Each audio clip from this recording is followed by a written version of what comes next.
The fact case is a pretty straightforward way of arguing because it really argues what is and what isn't. It's an argument of the verb to be. It could argue what exists, what doesn't exist, what's happened, what hasn't happened, what might happen, what might occur, what may not occur. Okay, and being straightforward that way, it really calls for a pretty simplified resolution. So the characteristics of a good fact case resolution is that it's a simple declarative sentence using only needed terms. So here we have a 5-word resolution. The GOP is falling apart. The GOP standing for the Grand Old Party, or the Republican Party, if you will. And it's expressed in neutral terms here.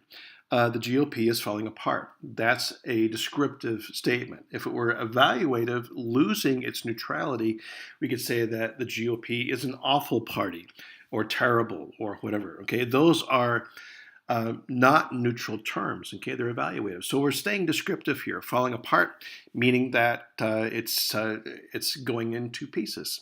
And this neutrality of these terms encourages some level of debate, and it limits the scope of the debate. You can argue that it is, or that it isn't, or maybe that it's a little bit of both. But that's about it as far as the scope of the debate is concerned. Facts are not facts until there's some mutual agreement, okay?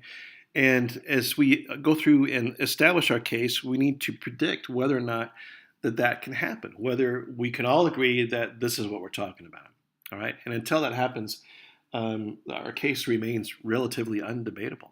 So we have to make sure that we're all on the same page as far as that's concerned.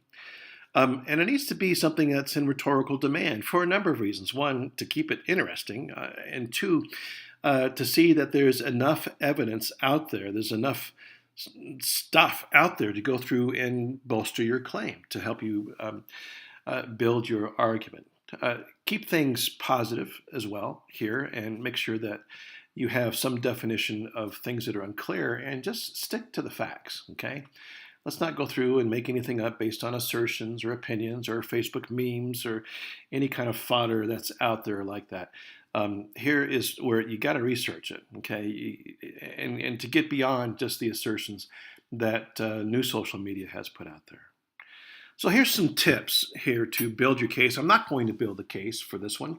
I think it's pretty straightforward, and allow you to do that if you decide to use something along this line as your case. I'm going to discourage you from doing that because we're already talking about it here, right? But first off, you need to build the case from the ground up. And what I mean from that is that you're going to pose a possible proposition and then look to the research to see what's grounded, okay?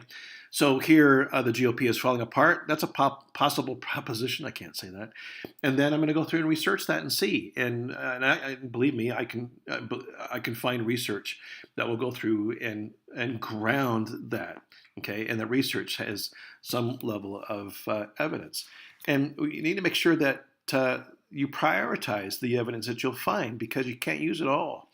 There's a ton of evidence out there on any type of proposition that you decide, fact proposition that you decide to go through and support. So make sure you prioritize that. You don't need a whole lot. You need at least 3, okay, to go through and establish your case. And that needs to be done through research. Fact evidence is founded in research.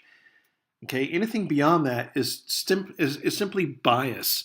And bias is not what we're doing here, okay? So make sure that maybe you consult the video that I've done on evidence to help you determine what kind of evidence is valid for your case here, okay?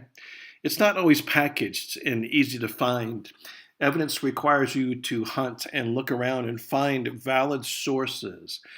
Fox News and MSNBC are not valid sources for evidence. Look deeper and see what you can find out there, and you will be graded on the quality or the integrity of the evidence that you put forth for your case. Make sure it is not a bias. Make sure it is not an opinion or an assertion. And lastly, no single argument cases, please. You need at least 2 arguments with multiple grounds for each that goes through and supports your case. And once you look at the first constructive outline, you'll see how those arguments can come together. All right? So that's the fact case.